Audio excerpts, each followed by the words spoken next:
नोएडा के सेक्टर 150 में एक इंजीनियर की डूबकर मौत मामले में प्रशासन जागा है।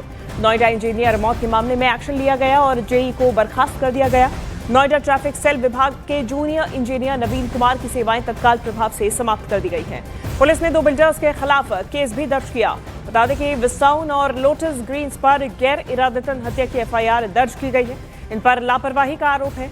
घने कोहरे और जीरो विजिबिलिटी की वजह से युवराज मेहता की कार अनियंत्रित होकर सीधे तालाब में जा गिरी। बताया जा रहा है कि सड़क किनारे ना तो रिफ्लेक्टर्स लगे थे, ना ही कोई सुरक्षा दीवार मौजूद थी और ना ही कोई साइन बोर्ड था, जिससे हादसा और भी ज्यादा भयावह हो गया।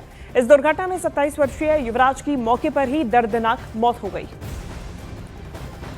इस पूरे हादसे के बाद प्रशासन जाग उठा है। हालांकि लापरवाही इस कदर सामने आई कि एक 27 साल का युवक अपनी जान से हाथ धो बैठा। इसका जिम्मेदार कौन? सबसे बड़ा सवाल यही है। ये पूरी घटना सेक्टर 150 में सामने आई, जहां युवराज अपनी कार से जा रहा था और भारी फॉग के कारण उसकी गाड़ी अनियंत्रित हो गई और सीधा सड़क किनारे तालाब में जा गिरी।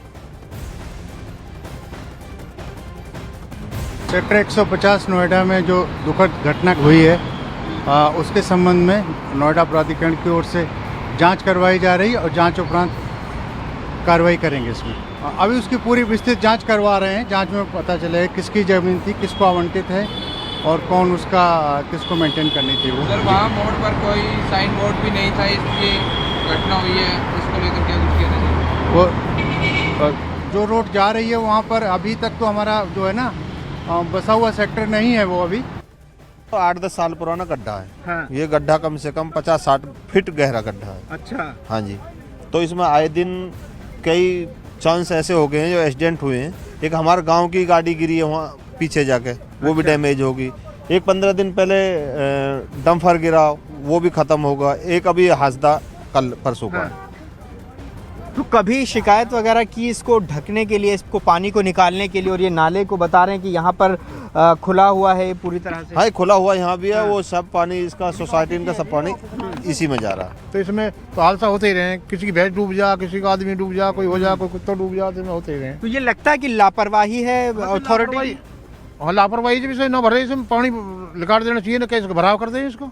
अर्ली मॉर्निंग जो है वो डेंस फॉग रहता है, तो ये एक्सीडेंट तो बहुत मतलब ब्राइट चांसेस था इस तरह के एक्सीडेंट्स होने का। लोकल एडमिनिस्ट्रेशन को जो उसकी नींद जागती है एक्सीडेंट हादसा होने के बाद, अगर ये टाइम रहते जो है इस तरह का कुछ स्टेप्स ले लें तो इस तरह के एक्सीडेंट्स ना हो। और पिता के सामने ही पानी में डूबकर इकलौते बेटे की जान चली गई। दरअसल जिस मॉल के गड्ढे में डूबने से युवराज की मौत हुई, उसे नोएडा प्राधिकरण ने अपने कब्जे में ले रखा था, लेकिन इसके बावजूद प्लॉट के आसपास कोई सेफ्टी वॉल नहीं बनाई गई थी, सुरक्षा के उपाय भी नहीं किए गए थे। पिता ने नोएडा अथॉरिटी पर गंभीर लापरवाही के आरोप लगाए हैं और सुरक्षा इंतजामों की मांग की है। आपने देखा है युवराज वहाँ पे सामने गिर रहा था, अंदर जा रहे थे वो, जब सारी अथॉरिटीज उधर थी, वो आवाज़ लगा रहे थे कि मुझे बताओ अपनी टॉर्च लाइट से। तो आपके सामने क्या हो रहा था और आपने किस तरीके से मदद के लिए पूरी कोशिश जुटानी?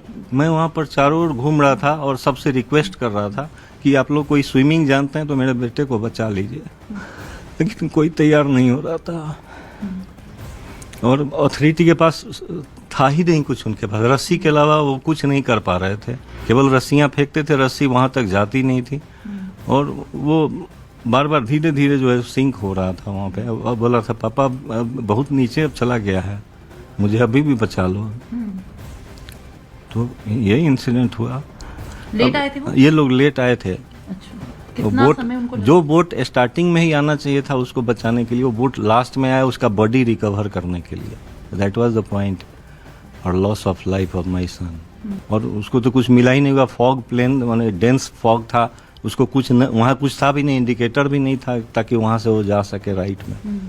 अगर रिफ्लेक्ट होता है, कोई रिफ्लेक्टर वहाँ लगा होता, अगर रिफ्लेक्टर नहीं भी था, अगर वहाँ पर बैरियर लगा होता तो गाड़ी वहीं टकरा के वहीं रुक जाती, आगे नाले में नहीं जाती।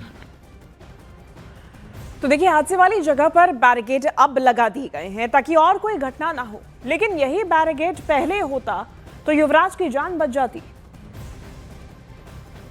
सेक्टर 150 में जहां युवराज की दर्दनाक हादसे में मौत हुई है, अब अथॉरिटीज़ जाग रही हैं और अब यहाँ पर देखिए सीमेंटेड बैरिकेड्स इस जगह पर पहुँचाए गए हैं और इन्हें लगाया जा रहा है।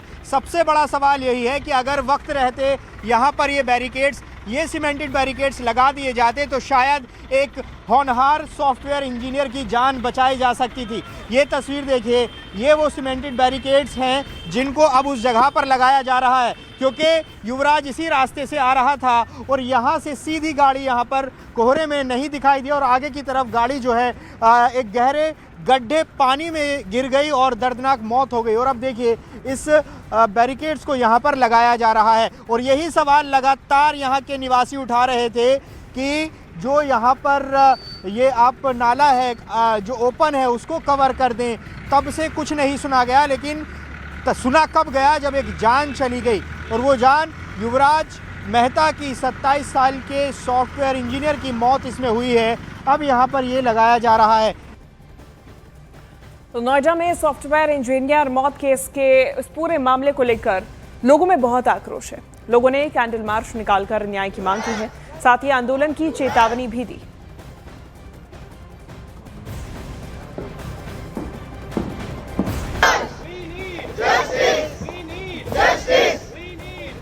भावुक हो रहे हैं, क्या जिम्मेदार किसे मानती हैं और क्या एक्शन आप इसमें चाहते हैं? एक्शन तो होना ही चाहिए ताकि आगे ऐसी कोई घटना ना हो सके, लेकिन अभी तो सिर्फ बेबस हैं हम लोग। सिर्फ बेबस, ये कैंडल जला के बस एक बेबसी दिख रही है हमारी और कुछ नहीं, हम बेबस हैं। अगर वहाँ पे 70 फीट गहरा गड्ढा था तो इसकी जानकारी हम लोगों को होनी चाहिए थी। एक साइनेज होना चाहिए था, एक बोर्ड होना चाहिए था, एक कॉशन बोर्ड होना चाहिए था, कुछ भी नहीं था वहाँ पे। नहीं था। और ये हमें तभी पता चला है जब गाड़ी अंदर गई है, तब पुलिस वालों के थ्रू हमें पता चल रहा है कि उसके अंदर गड्ढा है, सरिया है, पानी। अभी तक तो हम उसे सोच रहे थे कि पानी ही भरा हुआ। 31 तारीख को एक ट्रक यहाँ पर गिरा था, उसके बाद नोएडा अथॉरिटी इसके बाद भी प्रिकॉशन नहीं लिया, कोई फैसिलिटी नहीं प्रोवाइड किया, जिसकी वजह से आज इतना बड़ा हादसा हो गया। यहाँ से कई लोगों ने शिकायत की है, कई लोगों ने इसके लिए पत्र भी लिखे हैं, लेकिन शायद संबंधित विभाग के पास और शायद कोई काम होंगे जिसके कारण वो ये ध्यान नहीं दे पाए। यहाँ के नाले भी खुले हुए हैं। देखिए जवाबदेही तो क्लियर है ही। ऐसी ज़मीन में इतना बड़ा जो इतना गहरा गड्ढा खुदा हुआ था, उसकी अभी तक क्यों नहीं उसके मामले में सोचा गया पहले? क्या इंतज़ार हो रहा था कि ऐसा कुछ हो जाए? और उसके पहले अभी कुछ दिन पहले ये कौन जिम्मेदार है इसके लिए? इसके लिए अथॉरिटी जिम्मेदार होगी या जो बिल्डर होगा या जिसने गड्ढा खोदा है वो जिम्मेदार हो सकता है। तो 16 जनवरी को जिस जगह युवराज का एक्सीडेंट हुआ उसी जगह 31 दिसंबर को एक ट्रक हादसे का शिकार हो गया था। वीडियो में आप देख सकते हैं कि ट्रक का अगला हिस्सा आगे गिरा हुआ और क्रेन के जरिए उसे खींचने की कोशिश की जा रही है। लोग सवाल उठा रहे हैं, हाल ही में उसी जगह हादसा हो चुका था, तो क्यों अथॉरिटी नहीं जागी? ऐसे हादसों से सबक क्यों नहीं लिया जाता है? महज 17 दिन पहले ही इसी जगह एक हादसा हो चुका था, तो क्या नोएडा प्रशासन और हादसों का इंतजार कर रहा था? अब जो बैरिकेडिंग लगाई गई है वो पहले क्यों नहीं लगाई गई थी? सबसे बड़ा सवाल यही है।